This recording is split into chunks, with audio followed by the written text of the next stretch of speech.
In today's video, I'm going to teach you how to add users Bluehost. Giving teammates the right access in your Bluehost account lets you collaborate securely without sharing your own login. I'll walk you through the exact clicks and what each choice means so you can invite someone with confidence. Start by signing into your Bluehost account and heading to My Account. This is your main dashboard, and it's where all account level settings live. From there, look to the upper right corner and open your profile menu. That small avatar or initials icon expands account options tied to your login. Within that menu, choose Users and Roles. This section is dedicated to who can access your account and what they're allowed to do, so it's the right place to add or adjust team members. On the Users and Roles page, find the account you want to work with and click Manage. If you have more than one plan or product, this ensures you're modifying the right one. Next, click the plus Add User button. This opens a simple form that creates the invitation you'll send. Type in the person's name. Use their real first and last name so you can easily recognize activity later. The name helps with record keeping and transparency across your team.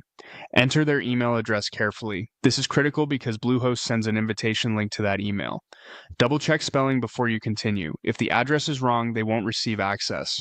Choose the role you want to assign, either admin or tech. Admin is the highest level of access. It typically includes account settings, product management, billing-related tasks, and the ability to add or remove users.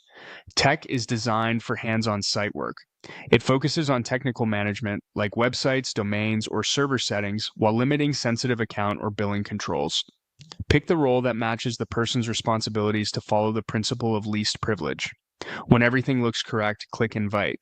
Bluehost will send the email right away.